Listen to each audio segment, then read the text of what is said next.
Avant de commencer, je dois présenter mes sincères condoléances aux familles des victimes de l'incendie et des victimes de donc, c'est une première rahma.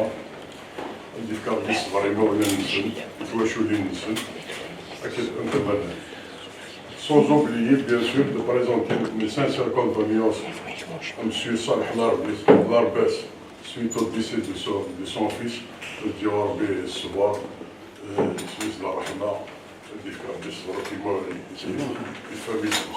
sans oublier notre cher M.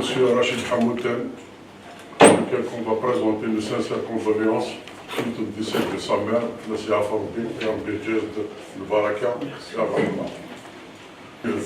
Voilà, comme vous le savez tous, aujourd'hui c'est une date historique, c'est le 77e anniversaire de la création de ce grand club.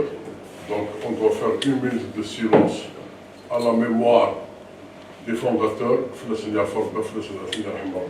on va faire une minute de silence.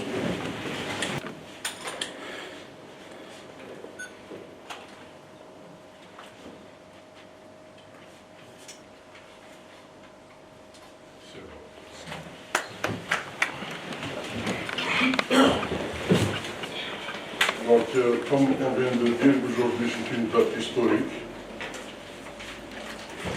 C'est une date de la création de ce grand club. Donc, on s'incline devant la mémoire que vous gardez,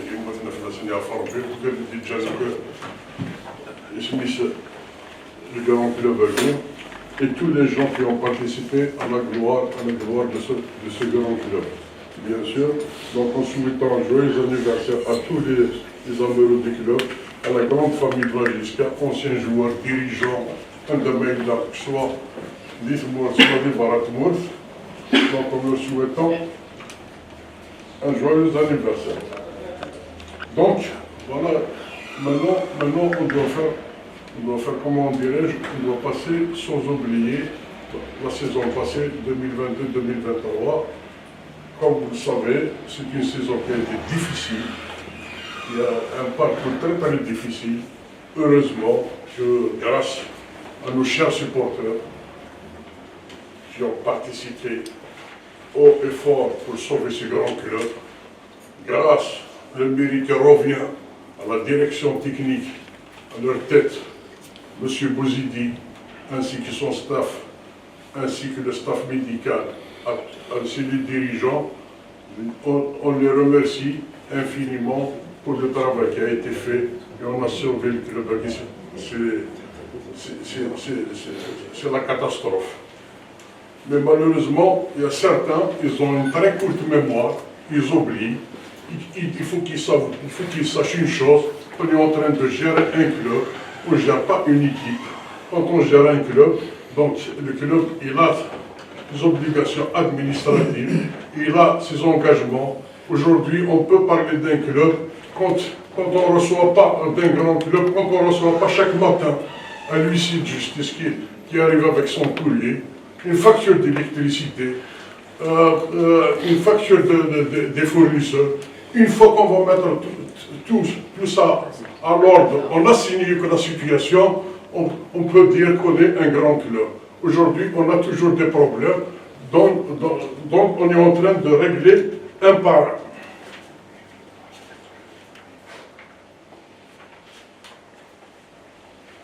Donc, comme je viens de dire qu'on a commencé quand même à travailler, on a quand même mis l'administration, on a quand même dégagé des budgets, c'est grâce à ATM Mobilis, on a dégagé des budgets de fonctionnement de l'année, pour terminer l'année 2022-2023, et en plus, on est en train de faire un budget de 2023-2024 pour que nous assurons le bon fonctionnement de ce club. Donc, les choses, ils se passent très bien. On entend que certains gens disent qu'il y a un problème entre Mobilis, entre ATM Mobilis et la SSPA jusqu'à, au contraire, mes chers amis, il y a de très bonnes relations. Il ne faut jamais oublier que la SSPA jusqu'à, c'est une filiale de Mobilis. Donc aujourd'hui, il est à la charge de Mobilis. Et Mobilis, malgré encore l'audit n'a pas été encore finalisé, suite à des problèmes qu'on reviendra par détail, mais il a mis le club dans des bonnes conditions, que ce soit matérielles, logistiques et financières. On va les remercier. À leur tête, le président directeur général, M. Bourzani Chehouki, et les membres du conseil d'administration.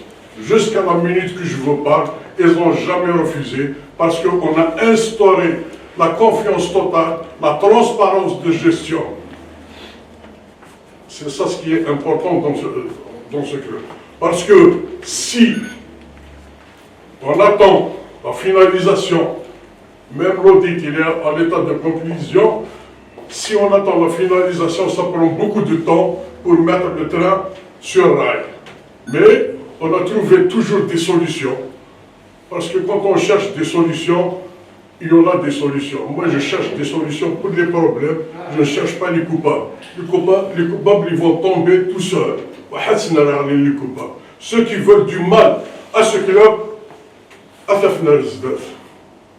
ils vont la JSK, c'est un grand club. La JSK ne gère pas de conflits maintenant. La JSK, il est organisé maintenant. Il a une administration.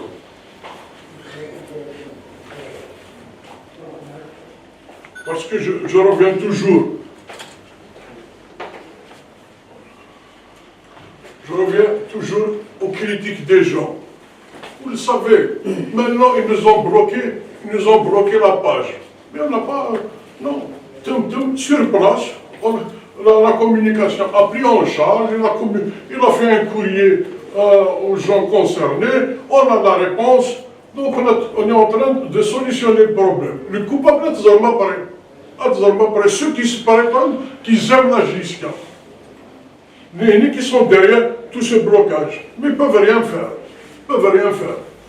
Autant que je suis là, je sais que j'ai touché aux intérêts de certains. Et je toucherai toujours aux intérêts. Le club, il va se tenir. Parce que j'ai remarqué, si on n'attaque pas la direction, on attaque Mobilis. Si on n'attaque pas Mobilis, on attaque la direction technique. Si on n'attaque pas la direction technique, on attaque les joueurs. Mais ce n'est pas possible. Ce n'est pas possible. Mais parce qu'il n'y a pas d'information. L'information ne sort jamais. Vous avez cité le cas de Nizla. Pour votre information, le premier à lequel on a renouvelé son contrat, c'était Nizla. Là, on a renouvelé le contrat de Nizla pour 3 ans. Non seulement on l'a envoyé en Tunisie pour un contrôle, parce qu'il y a des pourris de comptes, pour un contrôle au niveau de la Tunisie. Malgré ça, ce garçon n'a pas été satisfait avec les contrôles médicaux. On a pris une décision de l'envoyer soit à Lyon, soit au Qatar, à Sbetar, comment ça Sbetar, pour finaliser son cas. Donc il faut... Mais ça ne veut pas dire qu'il y a du flou au niveau de la JSK. Au contraire, il y a une transparence. Il y a une direction qui travaille, une direction collégiale. Donc il faut y aller, c'est-à-dire,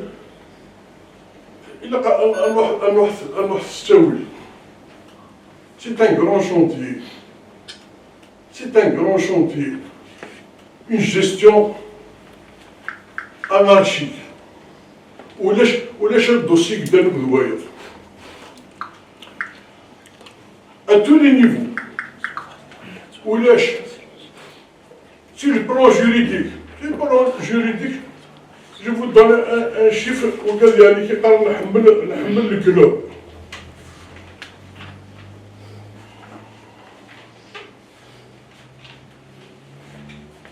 Il y a 17 grosses, 29 dossiers en cours. C'est 23 dossiers. Tout ça, c'est une gestion. Les gens disent, voilà, ils sont interdits de recrutement. Parce qu'on ne communique pas, on ne dit pas. On a réglé le problème avec la FIFA. On est en train de régler le problème avec la FAF.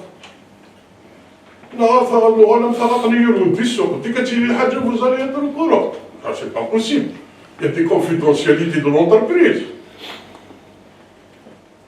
C'est un club. On doit régler tous les problèmes. La classe, les impôts, le transfert d'argent devient de plus en plus difficile. Donc, on ne peut pas l'intégrer. On doit suivre ce qui est dans les lois. On doit répondre aux lois de notre pays.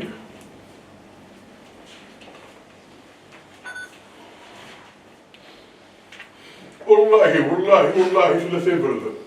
Nous, quand nous sommes revenus de mobilistes, grâce à Yergaz, je le dis et je le redis, Asaman Billah, que Rajiska, il est asphyxié. Il est asphyxié.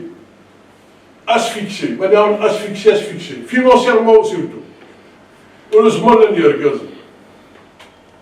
Dites-moi le fait. Et à leur tête, je remercie en direct le président de la République qui a sauvé ce club.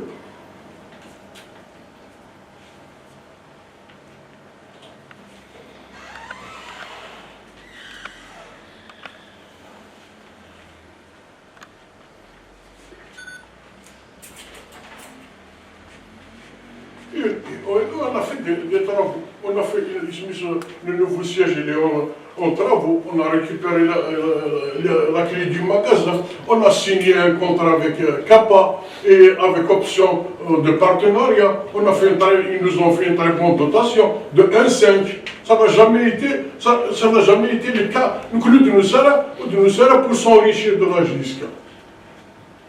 On est là pour servir ce club. C'est par amour. Je ne suis pas venu pour faire du business. Je suis là pour les intérêts de ce club. Donc, comme on a fait un partenariat avec Kappa, l'option de partenariat, et on est en train de renforcer, par exemple, la communication, on est en train de travailler la main dans la main, on a créé une dynamique, une ambiance, alhamdoulilah.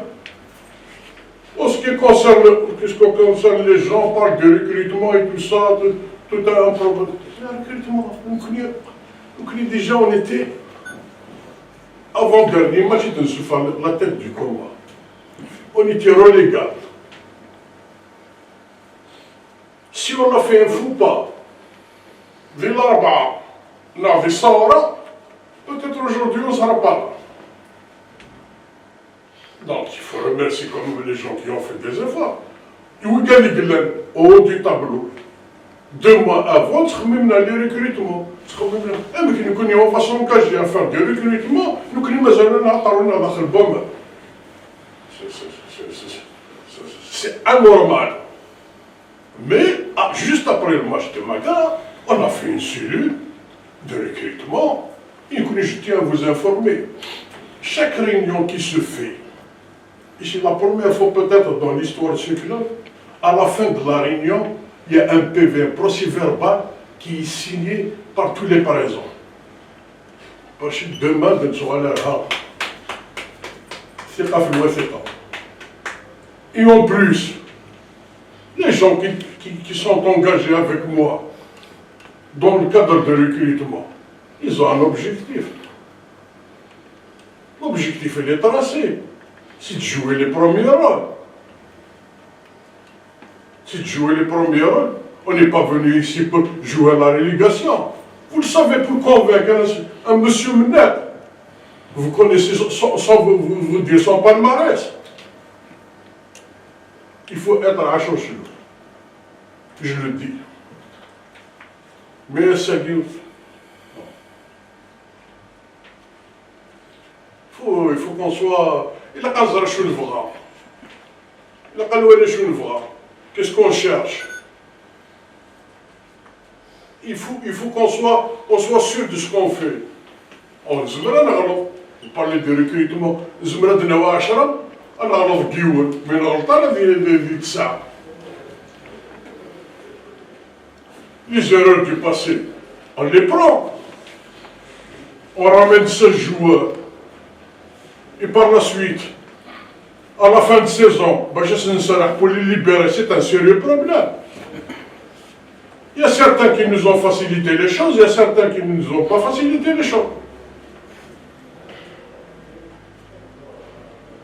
Et le recrutement, il est basé sur les compartiments. Je fais des ressources. Et je laisse ça pour eux, pour qu'ils vont donner des explications. Donc voilà les généralités. Après, quand vous allez passer aux questions, on est là. Donc je passe la parole à la direction technique. Quelqu'un qui a changé de place par rapport